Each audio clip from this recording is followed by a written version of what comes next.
lose sleep at night? Grab your pillow tight. Do you struggle to find why Han and Luke had to die? Are you just a mess? Does Hollywood leave you stressed because their sequels are more important than fan requests? Hold on to your chair, cause talking poop takes you there. You might have to change into some new underwear. Talking poop.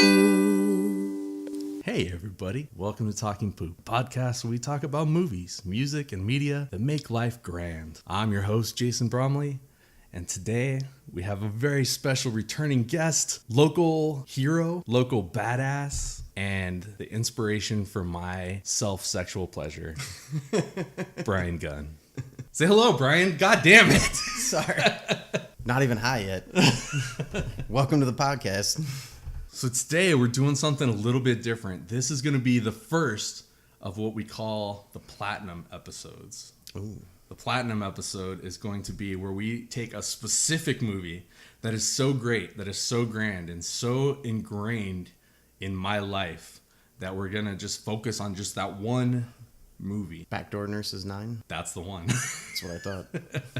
It really influenced me when I was young, you know. But this is also a very special episode because this is the first of our 4-week special event on Halloween movies.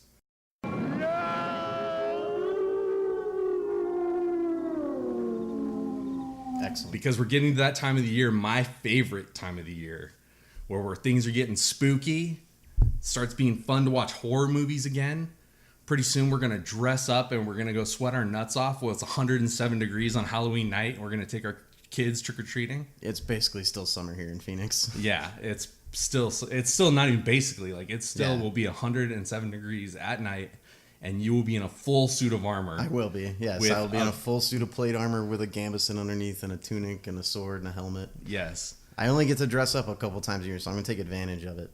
Will you be under the influence? Of course. Of course, right. Of course. Does that make it easier or just more fun? Just more fun. Okay.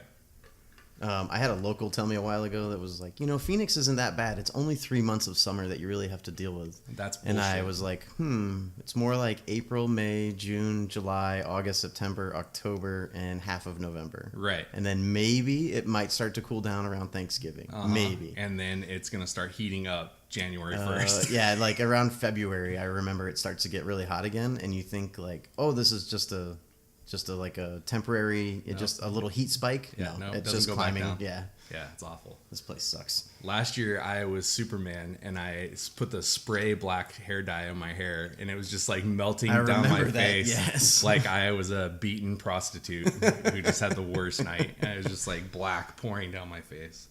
It was awful. But our kids had a good time. Our kids had a good time, and that's what's important. I didn't get to sword fight anybody. I was a little disappointed every year. I was impressed that I made it all the way through last year without getting hit with a sword. I was super psyched about that. I saw that Superman S and I thought, it's not going to do anything. You're like, what's the point? Right. It's not going to bounce off of them. What movie are we talking about today? We're talking about one of my favorite movies. Definitely one of the greatest Halloween movies of all time, Monster Squad. You know who to call when you have ghosts. But who do you call when you have monsters? We're the Monster Squad. What's a squad? It's like Miami Vice, I think. So I got to throw in a disclaimer. I had never seen Monster Squad. I'd never heard of Monster Squad until Jason said, hey, do you want to be on the Monster Squad podcast episode? And I was I popped your Monster Squad cherry. You did. You popped was definitely another cherry of mine that you've popped. And I watched it last night. So as a 30-year-old adult male, I watched Monster Squad, and it was just as good as if you see it when you're 12, right? It's definitely a word for it.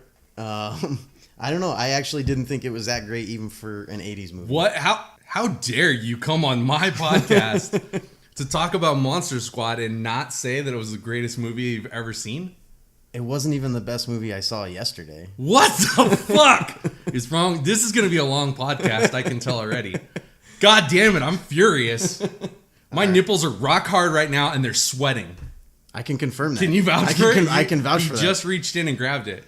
Yeah. Yeah. Rock hard. And sweating. Well, I think that was already going on. We are in Phoenix. I am constantly wet, so much so that I have to think about it to realize I'm wet. It's a dry heat. Fucking- Shut up. yeah. Stop saying that. It doesn't Tell help. my taint that it's a Yeah, dry heat Jesus. because it's been in a swamp since literally the day after Christmas. Yeah, Yeah. pretty much.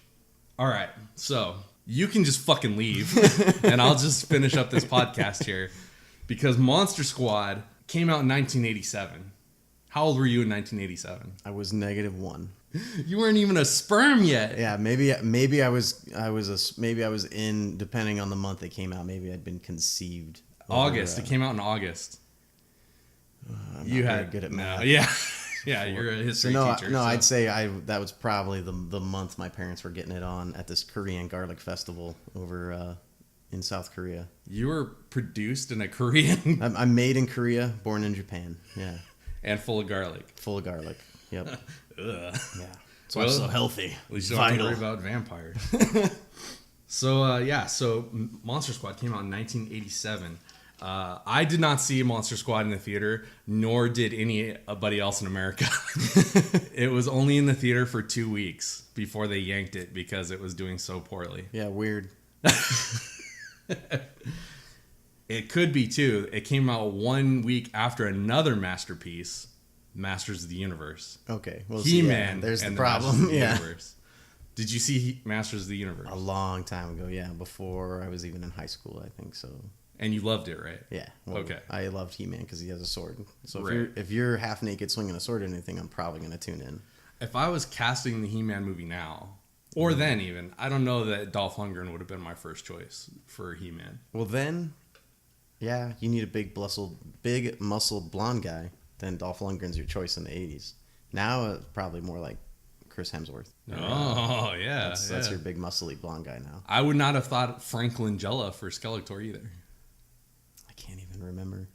But alas, we're not talking about Masters of the Universe. We're talking about Monster Squad. So, you know what other movies came out that year? Some fine films that may be more on your radar than Monster Squad was. Predator, Yeah, Lethal Weapon, definitely. and The Lost Boys all came out in 1987. So Shane Black came out with 3 movies in 87? Fucking A right, he did. Wow. No, actually, he had nothing to do with Lost Boys. No, he had Predator. Predator. Oh, yeah. Monster Squad So, yeah. and, Shane Black was Lethal in Weapon. Predator. He didn't write Predator. Oh, okay. He wrote Lethal Weapon. Okay. And he wrote Monster Squad. Still, to do 2 movies and act in a third one, that's a pretty good year. That's a really good year. Yeah. And to do 3 classic films Yeah. that for still sure. are around 30 years. That's 30 years ago. And they just rebooted Lethal Weapon as a TV show. It's like that. They're still trying to make money. Oh, off yeah. of Yeah, for sure. And there's a Predator in the yeah. theater as we speak. As we Came speak, out this yeah. Friday. And And it will just to be clear, no Predator movie, I don't care how big your fucking budget is or how good your special effects are, no Predator movie is going to top the original ever. I have to agree with you, but it is amazing that 30 years later, we're still doing Predator. And Shane Black wrote this new Predator. Right. And Fred Decker, the guy who directed Monster Squad, directed this new Predator. Man, What? that is pretty crazy. So What? good pick on talking about Monster Squad this week, I guess. Yep. That's what I'm telling you. Shane Black, the writer, he wanted to do a movie with all the Universal monsters. Right. Kind of innovative since this was way before Avengers or Justice League was being, like, before universes were a thing. It wasn't even the Universal monsters. They weren't even coined that yet. Just a quick side note that he made me care more about those monster characters than I cared about the heroes in the Justice League film. There was more character development. There was more character depth in Monster development. Squad. Like Yeah. Frankenstein. Oh wow, he actually wants to help the kids. Oh my Right, gosh, yeah. this is amazing.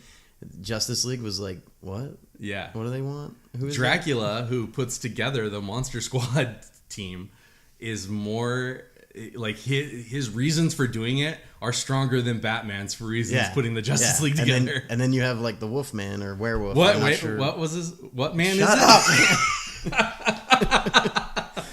What man is it? The Wolfman. And he's like, he doesn't even want to be a werewolf. He wants to like just be a normal guy. He's like, first time we see him is at the police station, and he's like, lock me up. Whereas, I think Really Swamp bringing it Creature, for a movie that was like a silly kind of 80s movie. Like, I felt that all the actors, like, really, especially the adult actors, like, really went like extra far. Well, okay, so this was one of my problems with it when I was watching it last night. Is I first got into it and I was like, oh, this is gonna just be like a silly 80s movie. Right. And then I couldn't decide. I was like, wait, are they trying to be serious? Right, Are they 'cause it trying to takes like itself make us like seriously. a scary movie, or are they Yeah. trying to make like a funny like tropey movie? Right. And so that was part of my problem, was I couldn't figure out which one they were doing, and they didn't seem to like stick to one of those or not. Well, and that's a very Shane Black thing. And anybody that sees the new Predator, that's going to be your number one problem with it. Is this a comedy, or is this like a hardcore action film or a horror movie? See, it never whereas, decides what like, it wants to be. He wrote that movie, The New Guys, or The New Guys. Yeah. Russell Crowe and Pretty Boy. Pretty Boy. You know who I mean. All of The new Batman, Ryan Gosling. Ryan Gosling. What? It's not gonna I be just you. made that Oh, up. okay. That's Thank not you. real. Yeah, Russell Crowe and Sorry, Ryan that's not Gosling. breaking news. I did hear that Henry Cavill quit as Superman right before we release our Justice League episode. So Yeah, that's we're cool. actually going to be releasing our Justice League episode, and there will be an addendum to it real quick where we talk about that goddamn mistake. But in The New Guys, it's like it worked really well. But Right. in an 80s movie, I was like, which one are they doing? Because look, I mean, it's as soon as you see Dracula, he has that like stereotypical vampire costume. Like, it looks like Right. you bought it at Spirit. Yeah, he looks like Yeah. he just bought it for Halloween, and you're like, okay, this is gonna be silly. Right. And then he's like really laying into people, and like people are getting killed in the beginning of Van Helsing and everything. And I was like, wait, what's going on? The first like intro as it crawled by, when it said like 100 years ago, Van Helsing had the chance to da da da, and then Right. at the end it goes, and he totally blew, And he blew it, Yeah. yeah. And I was like, okay, it's a comedy. Right. And then I was like, wait, no, it's serious again. Right. Yeah, no, he does. Shane Black definitely toes that line. I enjoy that line. Yeah. Because I don't think that a movie necessarily needs to be one way or the other, but I do understand, like, it really sets off a lot of audiences. Like, a lot of audiences want to be, like, comfortable with what they're watching. They want to know what they're seeing. I enjoy that line in certain genres. I guess I just didn't expect it out of an 80s movie that was like supposed to be a tropey horror movie. And I think, yeah, like, you really have to go overboard when you're doing horror comedy. Like, it needs to be like an Evil Dead, Army of Darkness kind of thing, where it's Oh, like, man. obviously this is a Yeah. joke, you know? And like you were talking about the nice guys. Yeah. Wait, you said Nice the new guys. guys. That's huh? right. It is. It's the nice guys. It's not the new guys. I apologize. The nice guys. That one is like, I feel like when you do like that detective genre, it's already kind of cheeky anyway, Right. and so like you're more willing to go in that direction, or just with action. Lethal Weapon was a lot like that too. True. Where it's like a cop movie. It's got like hardcore stuff in it, and it's an action film for sure. But it had a lot of comedy in it, you know. But I think that it like, I don't know. I definitely think the line was better there than it is with like Monster Squad, Yeah. where Yeah. Monster Squad is kind of like back and forth, you know. You have characters like we were talking about with the creature that turns into a giant dog, and then you have the swamp creature, and you're like, he apparently is just here to walk slow and get shot. Like, Right. like he had nothing to do with Well, the entire movie. He that's didn't like- show up until the end. That's like the Mummy is like, why the fuck would you put the Mummy on your team? Yeah, and like, then he can literally do nothing. they like tied off his like mummy wrappings and shot an arrow into a tree, and Whoa, that was whoa. strong enough to hold off, like to pull him off the car. I was like, Spoiler alert, that's almost the end of the movie. Sorry. We're just cracking this bitch open. We just talked about the opening crawl and you're already spoiling the end. that's my bad. Yeah. So speaking of the Wolfman, did you recognize that actor? No. It's Uncle Rico from No Napoleon way. Dynamite. Yeah. How much you want to make a bet I can throw a football over the mountains? Oh man, I gotta go look at that again. Yeah. I thought the dad in there, the cop, Yeah. was like, at first when I first saw the back of his head, I was like, is that super young Nathan Fillion? And then he turned around and I was like, is that Nathan Fillion's dad? My wife was like popped in for a second and she saw the guy that was his partner and Yeah. she's like, is that she was like, is that the dude from Supergirl? That's like the lieutenant or whatever, the Martian Manhunter in Supergirl. And I was like, no, this movie was 30 years ago. This dude would be like 80 years old. No, that's just the black guy that's in every 80s That's what I movie. told him. Yeah. I was like, you're so racist. Like, that's just a black guy. That guy is in a lot of movies in the 80s though. It's true. But yeah, but I thought all the adult characters like played it really well. I loved that the guy who played Dracula was like committed. Like he was like going hardcore. Like he's like, I'm yeah. going to be better than Bela Lugosi. No, he went hardcore at it, and that was the problem. Was like he went hardcore at it, and then, you know, for example, like when he finds that amulet again, and he sees it through the wall, and then he looks right at the like pretty much right at the camera to do his villain monologue, even though like he's the only one there at the time, and he's like, once we have this amulet, the monsters of the night will rule the world again. And I was like, that's the worst writing. Like, what I didn't get is that was supposed to be like Dracula's haunted mansion or something. Apparently. But like the amulet is buried at his house. Right. They sucked it into the circle, and I guess it took it downstairs. Took it downstairs to the basement, and then put crosses and garlic all around it and to protect it. No one ever attempted to hide it. Or, you know, well, he sealed over the wall, I guess, but like, and he immediately knew. He's like, the amulet is close. And like, we also have a scene like coming down the steps, and then the next scene is just a little farther down the steps where Frankenstein's like cage is. Yeah, and then like the amulet is like 4 feet past that cage when they come downstairs for the amulet. So the mansion is not much of a mansion. No. It's like 1,500 square feet. I liked how we saw about 90% of 80 movies tropes within the first like 20 minutes. Oh yeah, so yeah, like in the first 3 minutes of the movie, they say fag 5 times. Yeah, so this is a big like I don't care. You want to use the word faggot, you do whatever you want. This is America. But the big problem I have with the movie is like I thought the main character was kind of unlikable because he's out there calling people faggots, and then their best friend he just calls them like.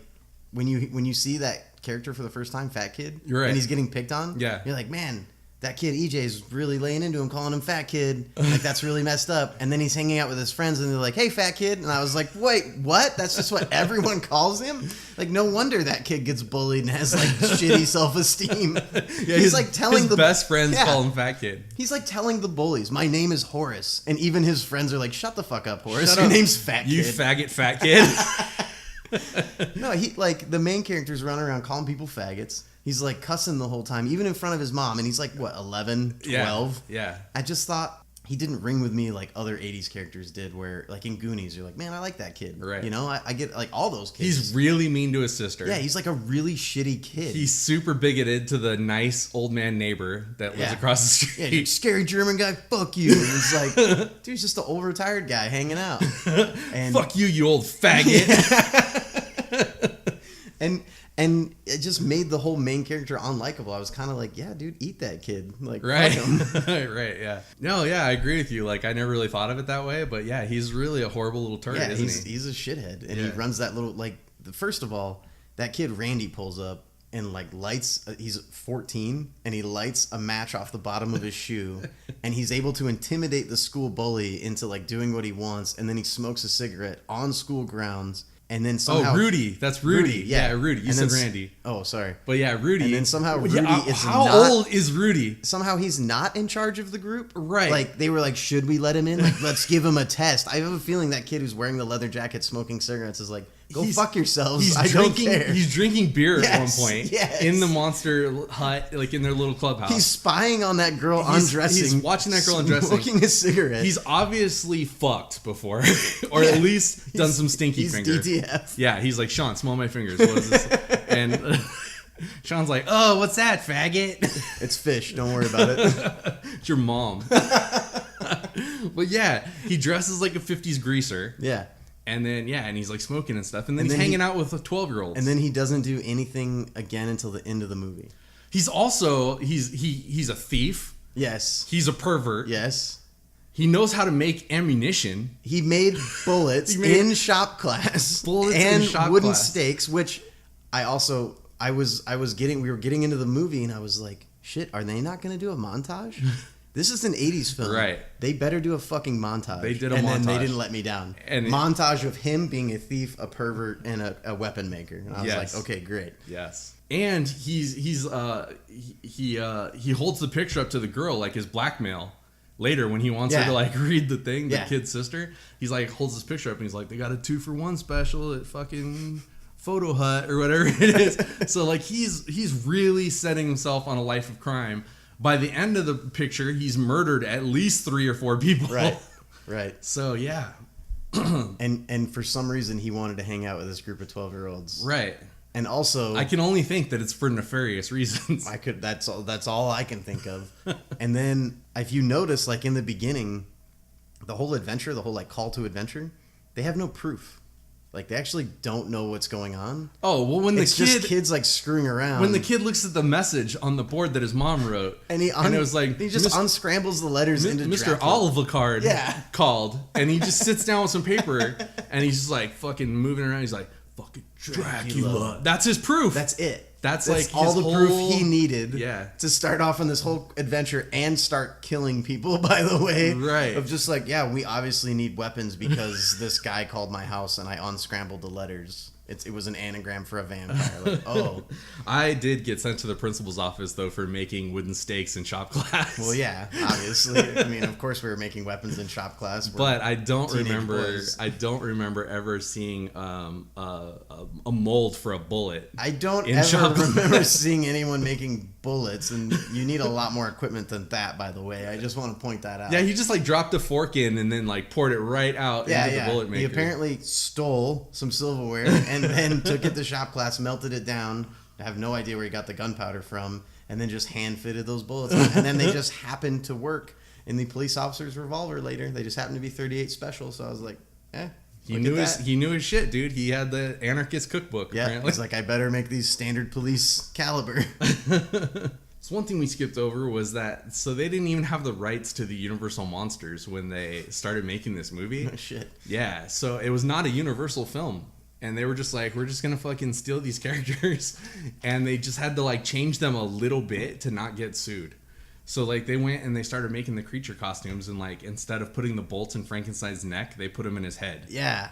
So and they made his head round instead of flat. He like reached down into the coffin, and I was starting to watch it, and of course my daughter was there, and she's like, what is he doing? And I was like, he's gonna energize him in his neck. And then he like stuck him in his ears. Well, he's got like a cool little. What is happening? He has like a cool little iPod, and he puts like the earbuds Yeah. in his head, Yeah. and then sticks it up and electrocutes him, and that just brings Frankie back to life. Also, apparently one of Dracula's powers now is he can call down lightning whenever he wants. Yes. I don't ever remember reading that about. He can turn from a bat into a person, We knew that. and he can. Apparently, when he's a bat, though, you can shoot him and hurt him. I Right. didn't realize that until the dad made an amazing weak-handed or offhanded shot while he's driving Out with a his window. revolver. Yeah, he's driving 40 miles an hour down, Yeah. and he's shooting with his offhand and hit a flying bat Flying twice. bat twice. I was And like, it broke through the "Dang." window. And then he went upstairs, and Dracula was in the midst of the transformation. Yeah. It's a very disturbing It was. scene where he was like half bat, half person. Also, one I thing- think I could see his bat dork too. Definitely, It you was could. gross. That was a great term they used in that movie, dork. Dork. Yeah. He was like, Have okay. you or have you not been dorked? Right. And then everyone's situational awareness in that movie is absolute shit. Like the wolf man was standing behind the dad for like a good 5 minutes, and then later he does it to Rudy. Right. And there's always just a villain right behind someone. Yeah. And you got to imagine like a werewolf probably makes like some noise. Yeah, and You the whole would time it's think. like, yeah. And you don't notice that? Like, Right. come on. Yeah, Drac does that in the beginning too. When he's on the airplane, the guy goes to like check it out, and he's like, Right behind him. he doesn't seem worried about the pest infestation that is in his plane. There's like rats Right. and like snakes and shit everywhere, and then Dracula's standing right behind him. Yeah, and he doesn't notice. Which I can see Dracula being really sneaky. Like Dracula that's could a, be sneaky, He's yeah. he's definitely a sneaky guy. But like, my favorite part about that scene was how he heard a thump, so he's immediately like, I'm gonna go check it out. Right. And then I guess like he was just already in his head was like, yeah, dead things can come back to life, Right. because he wasn't like, oh, it was a rat. He was immediately like, come out, you son of a bitch. Like he just already thought like something dead was in his plane. Right. And I was like, wow, why would that be your first thought? I would just been like, oh, something shifted. It was a rat. That would be my first thought. Yeah, I like- wouldn't think the thump came from the rats. I would think that a dead body had risen from the grave. That's immediately sure. where his brain went. And then his first thought is to just dump the cargo. He just opens up Hey. the cargo hatch. That guy had a high survivability. He was like, ooh, I'm probably not going to be able to take on this vampire that just punched the shit out of me, so drop him out. And then- Oh, he can fly. He can fly without being a bat. We see in that part. Allegedly. Allegedly. Yeah, that was impressive. And his cape falls off, And we never see him go back and get his cape. He just has it. He just has it. That's one of his powers too. That was one of his powers. He can remake his cape. Also, he has the ability to make his car turn invisible and drive through another car. Yes. And I like how he keeps a low profile by putting that big silver skull hood ornament on his car, which tipped off the police. Yes. Like, if he hadn't done that, they wouldn't have started But on the because case. that guy was a very good policeman, which he said several times. 18 fucking times, yeah. And then he gets just blown up in that fucking car. You're like, Yeah, oh, he has time to yell, like, his buddy's name. He's like, Dell! And then he gets blown up. Right. He should have just been like, I'm out of here. Dell! Yeah. And you should run too. Yeah. And also, Dracula also has a weird power where when the lightning strikes, you can see his skull underneath his face. Yeah. But only when he's menacing, looking off into the distance. When he revives Frankenstein, there's a lot of lightning and there's no X-ray or skull or anything. So obviously he can do it on command. But so he raises Frankenstein from the dead. That's his last guy. I feel like that was the Superman of the group. Like, they put him in. They probably used like the mother box to like wake up Frankenstein. But then Frankenstein, much like Superman in the Justice League, came out with like a learning disability. I think he needed that guy for while he was sleeping. That seemed to, the Wolfman was gonna turn back into a dude during the day. Right. The swamp creature apparently can't travel too far out of the swamp, and you just gotta have someone protecting you. I thought it was like quite obvious that he was the creature from the Black Lagoon, but they called him Gill Man. Yeah. And then, Yeah. that was another thing that's what's weird is that so they had to change the characters. And they changed the Wolfman's face, and they changed the creature from the Black Lagoon, so he was the Gill Man or whatever. But like the Mummy and Dracula, like those guys were like exactly. They just called him Dracula. Yeah, they didn't and even he was say like the Mummy. So I wonder how that got by Universal. By the way, just to go back really quick to that kid on scrambling the letters, Right. Like, I loved how Rick and Morty did a fucking bit about that, where they were like, "Hey, well, when vampires are like trying to hide, can we stop using like anagrams of old vampire names like Vas Neratu? Can we fucking stop that?" I didn't pick up on that, but yeah. Yeah, they have a whole vampire episode at the high school in Rick and Morty, and then like awesome. at the end, he's like, "Yeah, they got him," and he's like, "Well, what was he doing?" He was like, "He was being a PE coach under the name Veratu." And he's like, "Stop trying to be clever like that. It's fucking getting us killed." The thing that sets this aside for me are like the little character moments, like when the little kid goes into his dad's room, which is something that like as a dad we've all experienced, where your kid comes in and they're scared. There's a monster in my closet. Ooh, look at that big, scary monster! This dad He I've is ever the seen. shittiest dad. Opens the closet and the mummy's right You're there. right He's there, like, and he's "See? like, "Oh, scary. No monster. No monsters." Do you know who that guy was? Another amazing acting pull. He was the fist with your toes guy in Die Hard. The guy in the airport that he's like, the secret to airline travel is make fists with your toes. Interesting. Interesting that you know that. I don't know. I love like picking up little actors and then seeing them in another great thing that I love is like Frankenstein's like 2 best lines of dialogue is like when he sees the mask of himself and he's like, "Scary, scary." I do that to this fucking day, dude. Like, I have my wife even saying it. Like, whenever anything is scary, like, or stupid, we're like, "Scary." And then when he clicks on the camera and he's like, "Bogus, bogus, bogus." Like, whenever something stupid happens, I'm like, "Bogus." Like, the fucking top of the blender popped open and the shit spilled out. And I was like, pushing the button. I'm like, "Bogus, bogus." Yeah, I like how he just immediately turned to be on the kids' team. Like, it took Dracula's like, he's like, "Master." It took no effort by the kids at all to like turn him. That's because they just had a cute little girl. Must have been. And that was like, and she didn't even really like Frankenstein. She just wanted to be in the Monster Club. She did. But they were an asshole to her, and they were like, "No girls." Yeah. She was probably the most like ready to be in the Monster Squad. She'd done her research. She'd done the research. She did the legwork. She's probably the most badass of all of them. She wasn't up there just being a pervert. Exactly. Drinking beer. Exactly. But see, in the original Frankenstein, I don't remember, but in the original Frankenstein, doesn't he pick up the little girl by the lake and like throw her in the water? Or kill her or something? He like strangles her or something? Yeah, he's got no mercy. Yeah. He doesn't have the feelings like that till the very end. Yeah. This Frankenstein was very touchy-feely. Yeah. But Tom Noonan, who's And- a great actor also. Pretty much useless too, as far as most of the fight went. Yeah, they were like, he's on our side. He walks in the front door and the house falls on him. And like, that's the end like of Frank. one board hit him and it's like, and he's done. Yeah. They're like, oh shit, Sean, he's dead. And Sean doesn't even give a shit. Sean He's just is like, such a little hey, bastard. If he He's died, like, we're moving on. He died for us. So let's go. That's my favorite way to justify doing something. It's like, somebody already died doing this. So if we don't finish it, they died for nothing. That I'm like, makes this, what we're doing, important. you know they're still fucking dead, right?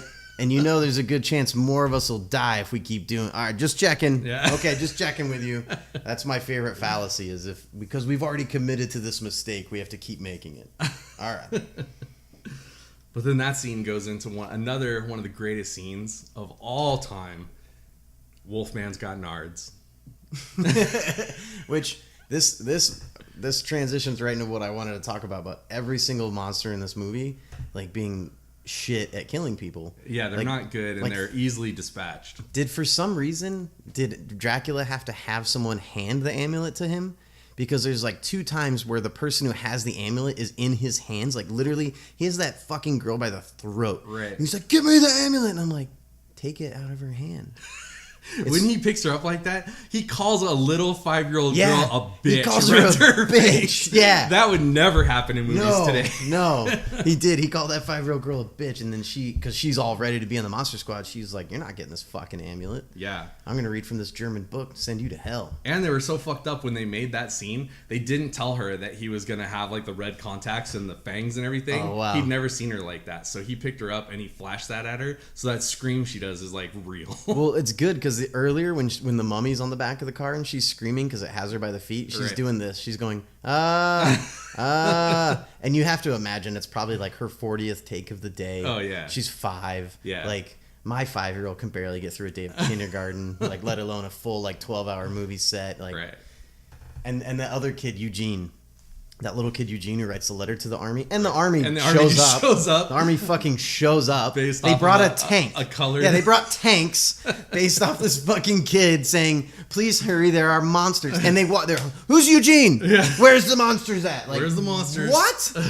What is happening? Who authorized And that? he's like, the mummy came in my house, and the guy's like, all right, somebody waterboard this kid. Like, Yeah. we need to get information. So that was my favorite part, though, was like at the end right there when he's like, who are you? And that kid just pulls out his business card. He's like, we're the Monster Piece of Squad. paper. And then they start all celebrating and like hugging each other, Right. even though it's already been like 10 minutes since Yeah. the monsters died. And then the army guys are just like, huh, and walk away. Yeah. No further questions.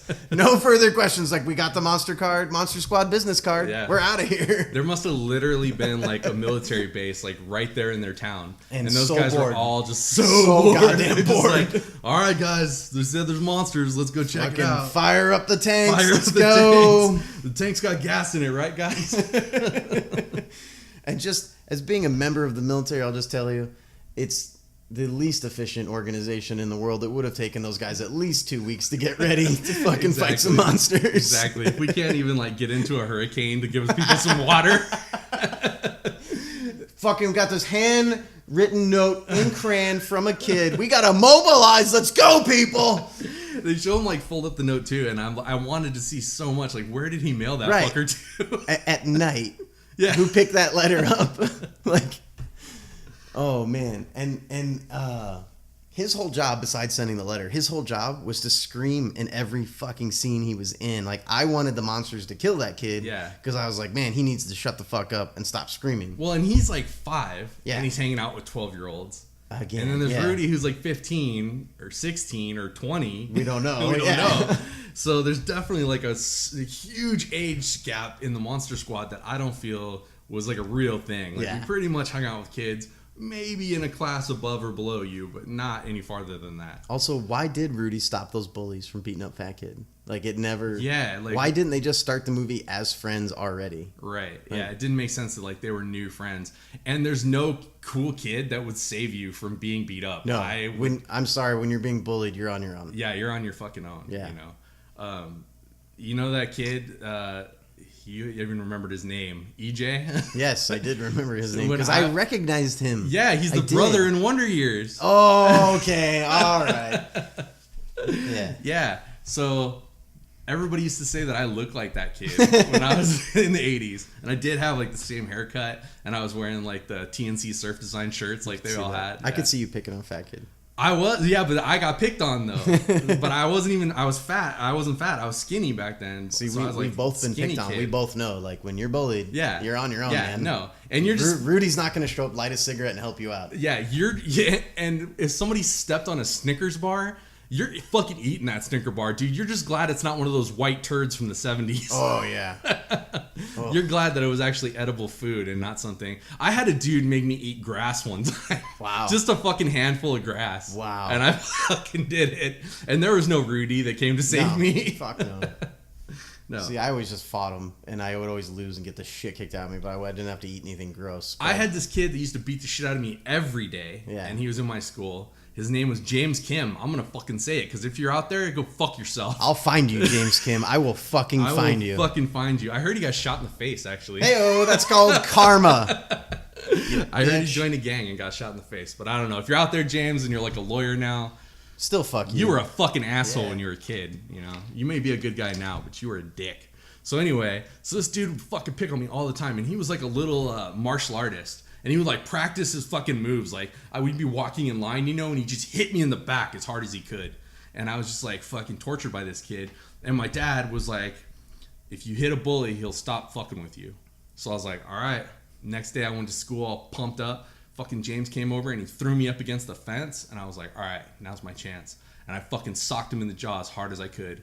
Apparently, it was like just getting hit with paper because he just beat the shit out of me. Like threw me on the ground, kicked me in the head, kicked me in the ribs, beat the ever-loving shit out of me. Thanks, Dad. And I was like, thanks, Dad. It worked just like it does in all the fucking TV shows. That was just like, ugh. I needed to take a minute. Yeah. Apparently, that's a trigger for Jason. I went right back there. Right back there. Oh, my God. I'll say I didn't know how to throw a punch. I knew how to throw a punch, but I will say my punches had zero effect until I was in my 20s, until I was in the Army at least. Like my little POW skinny arms as a kid and the little pebble-sized fists that I had were just like, meh. And basically the people I punched would laugh at me. Right.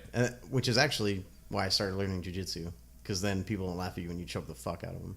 See, I took the opposite route, and I became Rudy. I started like wearing a leather jacket. You became like, a thief and a pervert. And I just started practicing crime. And you hung out with 12-year-olds when you were 16. Well, people stopped fucking with me because they're scared. They were scared of Rudy, and they were scared leather of me. jackets. They're terrifying. And I did that because I couldn't fight at all I was like 97 pounds until I was like in my senior year of high school, and then I put on a little bit of weight. Same. But even now, like, I think that still fucks me up because in my dreams, I'll need to fight somebody, and like I go to like swing, and it's just like ka-too. Like, I never can punch somebody out in my dreams. See, I've seen you punch people, so I know. That's the thing. Like, no, I've done it. Like, I've done like a lot of fighting at the hospital and stuff. Like, I've picked motherfuckers up off the floor, and I'm just like, I shock myself every time because I have this like inner thing that I'm gonna get beat up every time. I don't know what it is. It's weird. I've had dreams where, like, I used to carry, like, a .38 special, like a little revolver, and I was like, this is enough for self-defense. Right. And then I had a dream where, like, I got attacked, and I shot the guy, like, all 5 times with it, and he was just like, and I was like, oh, I woke up and was like, I'm selling that pistol. Like, that dream was so strong, I can't carry a revolver anymore. Like, I gotta beef it up. Kind of like Sean's dad in the movie when he shows up to fight, when he finds out that Dracula's going to kill his son because he believes the Wolfman's phone call. Yeah, he believes, which as a police officer, I feel like you get 15 of those calls a day. Right, so. Yeah. But he shows up at his house and he just unloads his entire pistol into Dracula. It goes through and you clearly see it enter his house. Yeah. Then his wife opens the door from that side. Casually opens the door. She looks out, she's like, honey, why are you shooting at the house? Hey, what's going on out here? I'm sorry, but no one is fucking doing that. She's on the floor. She's screaming for her life. She's like, what the fuck is going on? Yeah, if she was not hit by her if husband she wasn't firing. Hit, like, he just didn't care, and he's just firing at his house. I like, too, how he could have been justified in shooting at Dracula, like, as soon as he threw the dynamite at him, but he waited, like, a solid 2 or 3 minutes. Right. Like, they just had a standoff. Right. And it was like, are you gonna shoot him or not? There's a whole lot of that in the movie where like people could have succeeded. The bad guys could have killed any of those kids. Yeah. So and they just kind of like stand around. That's where it goes back to like he had that little girl by the throat and he's like, give me the amulet. Right. And then you have like the Wolfman shows up and gets in between the kids and he's like, kick him in the nards. Werewolves don't have nards. Yes, they do. And it's like he's literally standing there the whole time not doing it. Just growling, yeah. Not and then hurting him. The 3 vampire chicks that show slow up down walkers? the street. Yeah, they're just like Rudy has time to like turn to the group and be like, I'll take care of this. Yeah. Put an arrow on his bow, like take careful aim. And Yeah. they just have no care No. for their own health or safety or No, whether it's like they fuck literally it. just walk right into it. They walk right into It's almost getting like they shot. pull it out of his hand and stab themselves. And then the swamp creature does the exact same thing with Fat Kid. Yeah. Where he just walks him down as slow as possible, even though he has a 12 gauge pointed at. And I feel like if you're the swamp creature or Mr. Gills, like you have to know, like that's gonna hurt me. I'm not Dracula. Like I'm not immune to this. Right. I don't need a special bullet to hurt me. Like that 12 gauge will fuck my life up. Yeah. And sure enough, Fat Kid hits him right in the chest with it, and Yes, it he kills does. him. And it was the most useless monster in that. He was more useless than the mummy who got unraveled. Like, But it was leads just- to another great one-liner. Hey, Fat Kid. Good job. My name is Horace. Dude, that's how you get respect. I always hoped, like, if the monsters attack, I could fucking kill a monster, and then I could turn around to James Kim and be like, my name is Jason. James can be like, shut up, I've already killed 4 of these things. Exactly. Now you mentioned earlier, before we went on air, that you didn't think that this stood up to the Goonies. No. Not even No. a So little bit? when you told me to watch this, I was like, okay. And I settled in for an 80s movie. Like I thought I knew what I was getting into. Right. And then I was watching it, I was like, man, this doesn't even hold up against classic 80s movies like Goonies or like Princess Bride or anything. Like if I want to watch a cheesy 80s movie, that's what I think of. But This like, is a major thing for me. This is something we'll probably do an entire podcast on. I don't think the movies today have the feel of 80s movies, but I can't separate myself from it. Like, is that because I was at that time in that place and I'm adding the nostalgia to it? And that could be why you didn't like Monster Squad. For me, it's like rewatchability. Can you rewatch it and still enjoy it? And like, I'm not gonna watch Monster Squad a second time, but I could watch Goonies again and be like, yeah, that's a good story but with good characters. you have that relatability to it. I unfortunately saw every 80s movie back in the 80s, so there's not really anything that I can even go back to. Right. The only one that sort of was like that is my buddy Ryan told me I had to see The Explorers. And I went back and watched that. And I didn't think it was great, but it was pretty good. Like, it was a good 80s movie. But it didn't have that, like, that feeling of other 80s movies. And I'm like, sometimes I'm watching an 80s movie and I was like, I fucking love this movie. And I'm like, but is it a bad movie? Right. And I think it depends on what you define. Like, do you care about really bad, cheesy special effects? Or can you look past that? Like, are you... See, are the you special at the effects make me happy, dude. Right. Like, They're like, I'm glad you're not in front of a green screen. You Right. know. Although there was some terrible green screen in this movie, like Yeah. when the bat is flying, and the guy Oh, drops yeah. Dracula out of the plane, and he looks down, and you can see the line all around his body, and then there's the bat like flying on, like, you can really see the strings. You of can the really bat. see it, yeah. Yeah, so And that bat's just like hanging out in 35,000 feet in turbulence, like flying, no problem. yeah, no problem. It's Dracula bat though. It's totally different thing. But yeah, that's a huge question to me. Is like, is our 80s movies only cool because of the nostalgia? Some of them though, like kids today are picking up on and rewatching. Like Goonies is still like a big thing today. I just feel like everything's getting remade. Like we're running, Everything- like yeah. we're, not that we're running out of original ideas, but it's that they're not producing the original ideas that come across their desk. I feel like Right. the big studios today only want to make soft reboots. Right. They just want to keep making these soft reboots, and Really, all they're looking at movie making from a marketing standpoint. They're like, they're not looking at it from like an entertainment. does this does it register on people when we say this name? So we call this thing like Starsky and Hutch, for example. Like that movie had nothing to do with Starsky and Hutch. Right. So I have a little bit of trivia that might fascinate you. Hey. A certain actor that I think you would know tried out for Dracula and did not get the part. One Mr. Liam Neeson.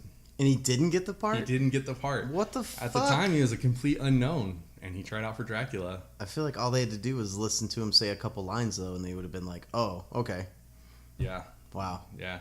He didn't get it. That could have really put Monster Squad over the top as like an 80s classic, I think, because then we could look back and be like, the main villain is Qui-Gon Jinn, so. That's true. What do you feel about Darkman, which was his first like big movie? I haven't seen it. You haven't seen Darkman? Mm-mm. Oh man, Luke, I feel like you need some work. I do. Okay, you are a movie guy. I'm a book guy.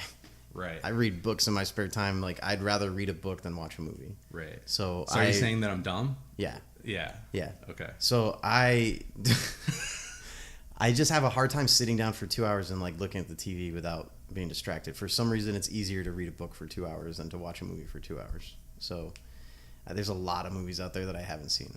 I think the first Liam Neeson movie I saw was Rob Roy, which is awesome. That makes sense that you would go toward that direction. Yeah. Scottish. Which that sword fight at the end of Rob Roy is like one of the best, most realistic sword fights I've ever seen. That was Liam Neeson and Mr. Orange, right? Yeah. And he like lets him like wound him and stab him, and he like lets him slow down, and then he just grabs his little fencing blade in his hand, like knowing he's gonna be cut, and just fucking stabs the shit out of that guy. All right. So if you had to go against, if you had to be a member of a team, Monster Squad, the Goonies, or the Mighty Ducks? Ooh, I love playing hockey. Oh. Wow. But I love finding pirate treasure. Or looking for pirate treasure. I've yet to find it. I look for it all the time, though. I feel like I'd have to go Mighty Ducks. the Mighty Ducks is the only one that doesn't have a big retard on the team. Yeah, no one was like fat kid, and like we're not making fun of like, hey, do the truffle shuffle. Like, not body shaming anyone on the Mighty Ducks. We got a fat kid. There was a fat kid. He was the goalie, right? But you stick him in the goal. Exactly right. He takes up the whole goal, man. That's making him fat kid without saying that he's a fat kid. That's better. That's good. His friends aren't calling him fat kid right to his face when he so desperately wants to be called Horace. And you know what's so sad is that guy grew up and he died of pneumonia. That's like not a cool way to go out. Not a good way to go. No. It's a painful way to go. It's a painful way to go, yeah. And I had pneumonia last year. Like, I was in the hospital. One of my lungs collapsed. And, like, they had said, they were like, like 10 years ago, you would have just died. Damn. And I was like, oh, my God. We were so close. We were so close to getting rid of it. There would have been no podcast. There would have never been a poop to talk about. Man. Had that happen. How many of our millions of our viewers wouldn't have anything to do when our podcast comes out? Up to 161. Wow. Yeah. I had 161 downloads in August, and haven't seen September's numbers yet. I'm hoping that they go up again, and then I really think we're gonna knock it out of the park in this Halloween series. Stan Winston, he was the one who Stan Winston Studios. He's the one who created the monster costumes for this. Okay. I will say for an 80s movie, pretty good special effects. Pretty good special effects. I thought they were going to be way worse. Stan Winston is the guy to go to in the 80s. Okay. I mean, he was working on Pumpkinhead at the time. He went on to do, if you don't know, he went on to do Jurassic Park, Terminator, Predator, Aliens, pretty much every movie monster that looked cool ever. Aliens, Stan Winston. man, that's the best. I mean, the dinosaurs in Jurassic Park look great, but yeah, Alien is the most terrifying out of those. Yeah, for sure. It's really good. And so Stan Winston, of course, he was a purist always, and like so when he had the opportunity to recreate the Universal monsters, he's like, "Fuck yeah, let's do this." So he brought it on, and he was hands on with it. But then he got a call from a friend of his named John McTiernan, who was working on another movie. Who was in really bad shape because he was making a movie called Predator, and he had a really goofy looking suit that looked like a big red beetle, and inside that suit was Jean-Claude Van Damme. I was gonna say, is that when they had Jean-Claude Van Damme as Predator and had to get fucking rid of him? It was not working out. Yeah. It looked really bad. I heard the other actors would just laugh like when he was like they would see him and like they couldn't help but laugh. John McTiernan, I think they shot for like 2 weeks with that suit, and he sent the dailies to the studio and was like, "Do you guys really want me to continue with this? This is an Arnold Schwarzenegger film. Look at this French guy jumping around and kicking shit. He was trying to do all his martial arts inside the suit and stuff. It was just terrible. And on top of that, like he was just like the suit was so cumbersome that he was just like passing out like daily in the Mexican heat. That's funny. So yeah, so it was not working out at all. So he called Stan Winston as like a special favorite and was like, please help. And then Stan Winston left Monster Squad to go and work on the Predator costume and turned it into the iconic look that we know and love today. The thing that gives me nightmares when he takes that mask off when I was a kid. Oh, and like he shows Arnold his face. I was like, oh, seriously. You're one ugly motherfucker. I was not prepared for that face when they took the mask not off. at all. Not at all. Freaking 4 teeth coming from every corner. They're seriously. Fuck. And in this new one, they show it bite somebody, and it just is all my nightmares come true. Man, I might actually have to see this new one now. Yeah, it was pretty gnarly. So yeah, but Monster Squad unfortunately came out and became a huge flop at the box office. Went nowhere. And pretty much everybody like wrote it off. They all went off and did their own things. Most of the kids didn't act in other movies. Yeah, you don't see any of those kids anywhere else. Tom Noonan went on. He's been in a bunch of cool stuff. He was in the very underrated Last Action Hero. He was the Axeman in that. Okay. And then I don't know if you've ever seen Hell on Wheels, but he was the preacher in Hell on Wheels for the first 3 seasons. Okay, I've seen the first couple episodes of Hell on Wheels. I didn't get into it, which is weird because I like westerns. Yeah. I really liked that series, and I watched it all the way to the end. It really started off slow. It did start off slow, yeah. I was having a hard time. I was like, okay, I know that his wife was murdered, and he's like looking for these guys, but and by the end of it, he doesn't even care anymore that like his wife was murdered. Like he's just like, I'm just gonna build this railroad. But yeah, so anyway, Tom Noonan, the guy who played Frankenstein, he went on to do a bunch of other stuff, but like a lot of the guys didn't do much after Monster Squad. It was really a huge disappointment and a flop. The studio just like shelved it or whatever. Maybe that's why Universal like really didn't even come after him for using their monsters. Yeah, probably like Universal. Although after that movie was when Universal was like, we're gonna make our monsters a thing. Like we're gonna make it the Universal monsters. Didn't they try like a reboot a little while ago? Yeah, with Tom Cruise. They did The Mummy, and then they set it up that like. And they did a new Dracula movie too with. Yeah. I can't remember. I can see him right now, but it's like they did an old school Dracula movie where he's like Vlad the Impaler, like back in the day. Yeah. And they did that Mummy movie, and I heard they were gonna like make an individual movie for like Swamp Creature, Frankenstein, and then like do another ensemble movie with all of them. But then it just never took off. It was gonna be called the Dark Universe. Right. They cast it and everything, and the Mummy was supposed to be the kickoff for it, and then your homeboy. Are you not entertained? Russell Crowe, he was Dr. Jekyll in it. Okay. And he was going to be the guy that like brought all the monsters together. And they had already cast it that Johnny Depp was the Invisible Man and Javier Bardem was... that guy scares the shit out of me. Yeah, yeah. He's the bad guy for No Country for Old Men if you don't recognize that He was going to be the Wolfman. Yeah, that would have been cool. That would have been cool. Yeah.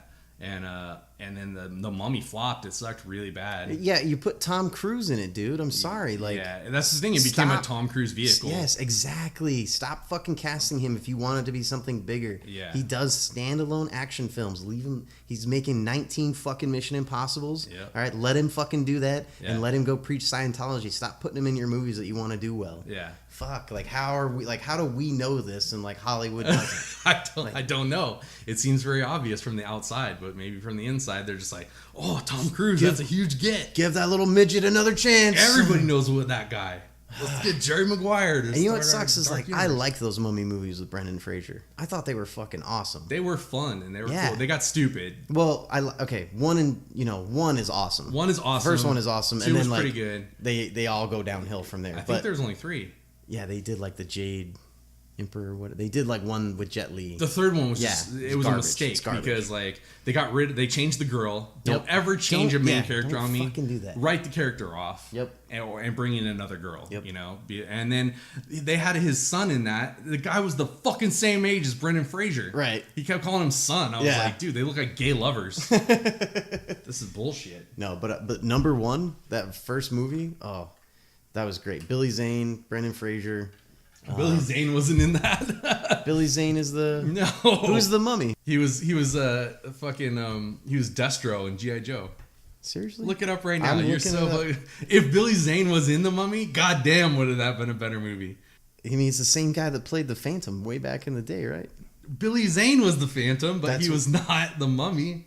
Arnold Vosloo. Yeah. Who also? Oh, let's not forget about the Scorpion King movies. Let's tie it back in. Arnold Vosloo became Darkman after Liam Neeson dropped out in the third one. Damn. Yeah.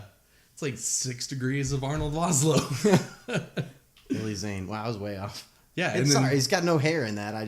Yeah, you're just like bald guy. I'm a racist nice fuck too. tan. White bald guy. He must be Billy Zane. Right. It's Well, either why him would or Bruce Willis. Why would they pick Billy Zane to be like an Egyptian character? I have no. They never cast people as they're supposed to. That's Okay, true. they literally Last Samurai, Tom Cruise. There it is again. The Great Wall of China, Matt Damon. I was like, course. what the fuck is going on, man? course. These you could make. I've ranted about this before on the podcast, but you could make these great historical films without having to put a white fucking actor in every single one that saves the day. Bryan Cranston and Godzilla. Didn't even see that. They're remaking that shit too. That one's coming out now. Yeah, but with I the feel chick like- from Stranger Things. I feel like you can't complain about Godzilla being remade because that's literally never stopped. Like since Godzilla's come out, they just keep producing new Godzilla movies. Right. I just don't know how you mess up like iconic characters so bad. I just feel bad for Japan, but Japan is getting they're stomped, just getting dude. destroyed. But I mean, like, if you look at like London gets killed in every like Tom Clancy movie. That's or, true. That's true. Or like every Tom Cruise movie. Yeah, we don't want that happening here in America. Even on a movie, it's fine over there in Yeah, Europe. you can blow the shit out of Europe. But do not fucking like. I think in G.I. Joe 1 or 2, they like literally turned London into a sinkhole. Yeah. Like you see it just like fold in on itself. Oh, bye. And apparently the only thing in London is just that one Ferris wheel off the that's the it. water. That's 'Cause the only landmark in London. That's the only Yep. time I see us like going into London. That and Big Ben. That's that it. big Ferris wheel, and you're just like, oh, We're either gonna have a fight on top of this clock we're or in this London. Ferris wheel. nobody touches the Ferris wheel. The only people that made the Ferris wheel like a main thing was Fantastic Four Oh. because they were the only ones that were brave enough to actually tackle that scene. That's definitely one word for it.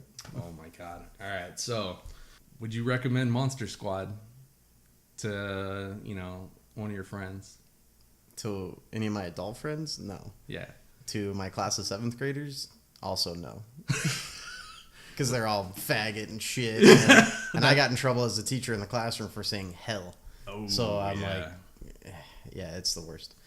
Yeah, But, it's crazy in kid movies though that the little girl says chicken shit too. She does. She's She says 5 it like years 3 old. times. Yeah, she's like, you chicken You shit. And I guys was don't like, be chicken shit. Yeah. Why don't you go fucking egg, fuckface? Like, dude, where do these kids get off? But in honesty though, when we were that young, probably not 5, but like at 12, Oh, for I was sure. No. saying some harsh. I was basically a character from South Park by the time I was 12. Yeah, for sure. No, I remember getting my mouth washed off with soap in middle school because I let it slip around my mom. Oh, dude. And it didn't slow me down at all, though. My Aunt Shelly she would take care of us, and she didn't have any soap, so she put palm olive on a toothbrush What the fuck? and made us brush our teeth. God damn. Yeah, that's One like, ti- One time my mom came after me because I was singing along in the kitchen with my Uncle Mike to a Jimmy Buffett song called Math Sucks. And she like washed my mouth out with soap. It's like, seriously? I'm singing along to the song, Mom. that's hardcore, dude. Yeah, I feel like we were abused as children. Like, I know I was. Yeah. I know that for sure. I've had CPS came to my house when I was a kid. And then they looked, my sister went to the school counselors and was like, my mom beats the shit out of us. And then CPS came to the house and they were like, oh, middle-class white family? Let's talk to the parents for a second and we're out of here. And I was in my room like, I'm spilling the beans. Like, finally, man, someone's going to come listen to my side of this story. They didn't even talk to me. They just left. I watched that car pull away. I was like, no, wait. Come back. Oh, we are so in for it now. Mom's gonna kill us this time. Yeah, that You're was sitting there with a shackle on your leg, like licking that old chicken bone. that was bad. Yeah, that was bad. That's rough though, dude. But yeah, now like you yell at your kids and they just like tear up, and you're Yeah. like, you not even yell, like raise your voice. And I feel bad about raising my voice. My Aunt Shelly's husband actually hit me with one. You remember those orange Lego tracks that fucking connected together? Yeah. And they were like whippy? Yeah, he would take one of those, just yank the toy we were playing with apart and fucking beat us with it. And we were like being too loud and he was trying to sleep. Yeah. And we got beat Yeah. because of that. I remember when my mom was working graveyards and I woke her up a few times and I wish it was an orange Lego track that she hit me with. Oh, man. So I kind of miss those days. Trust me, I wish as a teacher, like I could use more corporal punishment in the classroom, because there are definitely kids out there who get no discipline, no structure, no nothing, and they're out there joining Monster Squad, calling people faggots, saying shit. Maybe we can be like Math Squad instead, you know. Do math problems, stay home, or Nature Squad. We could look at rocks, collect birds, not be dead. And I just want to like hold their head underwater in a bucket until the bubbles disappear and you can like really feel the panic in the back of their head. Just once. Bryan Gunn, Teacher of the Year. All right, so that brings us to the end of this episode. I think it was a good one. It's a good little kickoff to our Halloween episode, just dipping our toe into the spook. Yeah. We're going to have some really great programming coming up for the rest of the month. We're going to do one a week. So we're really going to be pushing them out. Plop. Speaking of which, where's your bathroom? It's right over there. Thank you. Yeah. So while Brian's taking a poo-poo, we're going to just say, thanks for listening. I hope you enjoy it. I hope you're enjoying our show. And make sure to check us out on Instagram and Facebook and Twitter. And we're now streaming on YouTube, so check us out there. You can always download us at iTunes or Spotify or Google Play, and just let the kids keep on coming. Yep. Come follow me on Twitter and Instagram at Bryan Gunn Books. That's BryanGunn. Bryan Gunn Books. That's my handle on Twitter and Instagram. Come check it out. Are we posting anything on there? Like, how are we getting closer on the book? We still in the editing process? Oh yeah, I'm working on my first novel right now, editing my first novel. I'm working on a joint project with an artist friend of mine. We might self-publish a comic, D&D type comic. I finished the rough draft for that. I'm writing a few other things. I always have a couple irons in the fire because I don't like to work on just one thing at a time. But when that book is ready to be published and when it's ready for the public, I will definitely be back on the podcast to let you guys know. You'll probably be on it 3 or 4 or 10 times between now and then. Yeah, it's going to be a little while. So you are becoming an audience favorite. So we're happy to have you back. Yeah, we're happy to have you here. And people say that we bounce off each other good. Sounds. Yeah, I feel like we were definitely a little all over the place today, but we kind of were all over the place today. But it's because we don't agree because. Brian has really bad taste in movies, and I didn't know that before we started talking about movies, so I apologize, you guys. Next time we'll talk about some fucking boring-ass shit, and then he'll probably have all kinds of things to say. Hey, my favorite movie ever came out in the 80s, and that's Empire Strikes Back. So, your favorite movie of all time is Empire Strikes Back? Isn't that kind of basic? No, I'd say my favorite movie of all time is probably, if I had one movie on a desert island, and I could only watch one movie on this desert island for the rest of my life, it would probably be... Mr. Bean's Holiday. Ooh, that's up there. It'd probably be Monty Python and the Holy Grail. Because no matter how many times I watch that, like, it makes me laugh my ass off. That is a funny movie. That's one that I saw way later. British humor is my favorite. Like, Monty Python they get me, man. Life of Brian, Flying Circus, Holy Grail, all their skits, like, every single thing that they do, I die for. Yeah. Because it's boring. You like boring shit. So, yeah, so I understand, like, where you're coming from, like. But I like good movies. Probably more. Are you gonna poop? Like you did say you did excuse yourself to the bathroom, and then you're still here. Yeah. I feel like, and you're making that face, like you gotta go poops. Oh, it might have happened already. Is it coming out? Did you groundhog it? Turtle head. No, I kissed the underwear, didn't it? It came out and I kissed the underwear. All right, we're gonna call it quits for now because Brian's got to go poopies. So thanks for listening. We love you guys. Keep on trucking, and remember. Every rose has its thorn. You spit in my fucking eye, dude. I definitely have herpes now.